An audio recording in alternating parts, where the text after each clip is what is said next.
सुदामा जब गए हैं तो द्वारपाल से केवल कृष्ण का नाम सुना ही था, कृष्ण ने नाम सुना ही था सुदामा का। शीश पगान झगा तन पे, प्रभु जाने को आई बसे के ही ग्रामा। धोती फटी सी लटी दुपटी अरु, पायो पानह की नहीं सामा। द्वार खड़ो द्विज दुर्बलेक, रयो चकिसो वसुधाय बेरामा। पूछत दीन दयाल को धाम, बतावत आपनो नाम सुदामा। बतावत आपनो नाम सुदामा। और सुदामा का नाम कृष्ण के कान में गया ही था। फिर दुनिया के मालिक की स्थिति देखो आप, एक भक्त से मिलने के लिए परमात्मा कैसे तड़पता है। नाम सुदामा का सुनते ही तजयासन धाये द्वार की ओरा।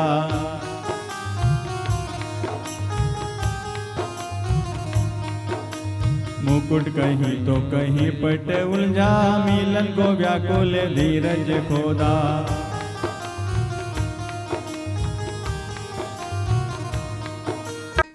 नाम सुदामा का सुनते ही तजयासन धाये द्वार की ओरा।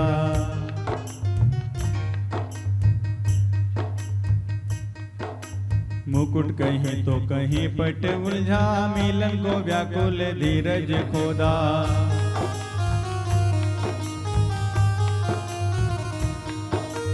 ऐसी वो तावली है गति में जैसे,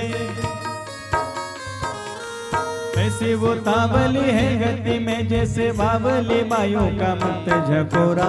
मित्र से भेंट को मित्र चले जो, धावत चांद की ओर चकोरा। मित्र से भेंट को मित्र चले जो, धावत चांद की ओर चकोरा।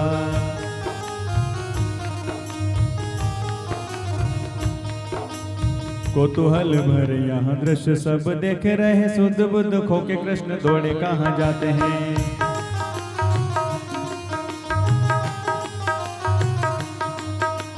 उड़ के चले हैं पीछे मुड़ के न देखे, लीला देखने वाले तो कुछ समझ न पाते हैं। गिरते हैं पड़ते हैं फिर उठ चलते हैं। गिरते हैं पड़ते हैं फिर उठ चलते हैं। द्वारपाल कभी दासियों से टकराते हैं। कौन ये महत्वपूर्ण आ गया है द्वार पे की अगवानी करने को ऐसे अकुलाते हैं। अगवानी करने को ऐसे अकुलाते हैं। अगवानी करने को ऐसे अकुलाते हैं। और भाई भगवान ने सुदामा को गले से लगा लिया, और गले से लगा लिया सुदामा को, और सुदामा को उस आसन पर बैठा दिया जिस आसन पर स्वयं परमात्मा श्री कृष्ण बैठा करते थे। सोचो, भगवान से मिलने इतने लोग आए, सब देवता भी आए, संत महात्मा भी आए, लेकिन कृष्ण ने अपने आसन पर केवल केवल केवल सुदामा को बिठाया है। सुदामा को बिठाया है। इसका मतलब है कि कृष्ण का सुदामा कितना बड़ा भक्त था। मित्र की बात छोड़िए, यहां वहां तक पहुंच ही भक्ति से ही है। एक बात और बता दूं, वहां तक पहुंचना है तो नाम में ही भक्ति है। नाम जपोगे तो पहुंचोगे, चाहे कोई भी क्यों ना हो। आप ये मत सोचना कि कृष्ण मित्र इसलिए पहुंच, कृष्ण के मित्र सुदामा इसलिए पहुंच गया, नहीं, उन्होंने भजन किया इसलिए पहुंचा है। भजन किया था सुदामा ने, तब वहां तक पहुंचा है। उस आसन पर बैठ जाए कोई, ब्रह्म के आसन पर कौन बैठ सकता है यार। लेकिन कन्हैया ने बिठाया क्योंकि सुदामा ने भजन किया है। और जब भजन करोगे तो आप कहीं से कहीं पहुंच सकते हो, कहीं से भी कहीं पहुंच सकते हो। भजन में इतनी ताकत है, इतनी इतनी और इतनी ताकत है भजन में। सुदामा को बिठा दिया नीचे। बोले भागवत महापुराण की जय हो। बोले राधा कृष्ण भगवान की जय हो। निज आसन निज सिंहासन मित्र बिठाए, निज सिंहासन मित्र बिठाए।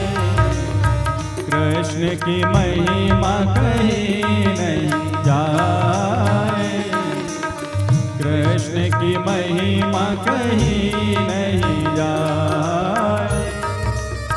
स्वयं निकट बैठे चरणन, स्वयं निकट बैठे चरणन। रुक्मणी से कहा, रुक्मणी सुन, मेरा मित्र आया है, जाओ जल लेकर आओ, मैं चरण धोऊंगा।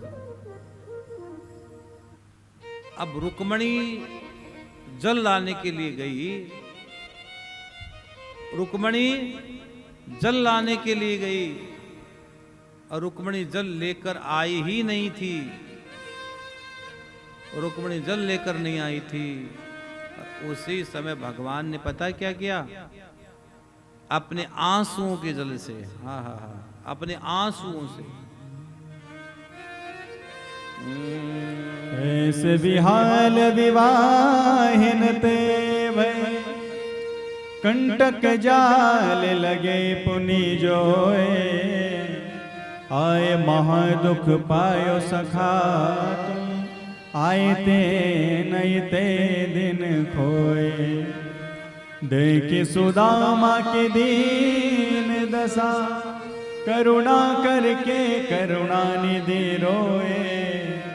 पानी परात को हाथ छुयो नहीं, नैनन के जल सो पग धोए, नैनन के जल सो पग धोए।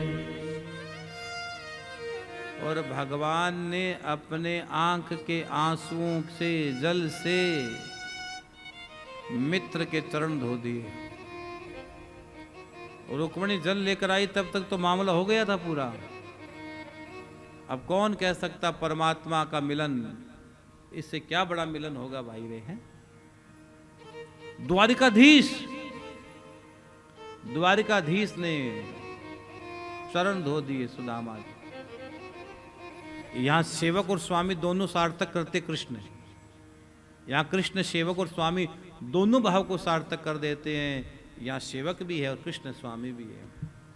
तुम पूर्ण परमात्मा, तुम अंतर्यामी, पार ब्रह्म परमेश्वर, तुम सबके स्वामी, तुम सबके स्वामी। ये रिश्ता तो अद्भुत है। और चरण धो दिए भगवान कृष्ण ने। वो चकित भाव से ताकने लगे, देखने लगे, हो क्या रहा है ये? कुछ भी नहीं हो रहा है, सब अच्छा ही हो रहा है, सब अच्छा हो रहा है, आनंद हो रहा है, उत्सव हो रहा है, महोत्सव हो रहा है।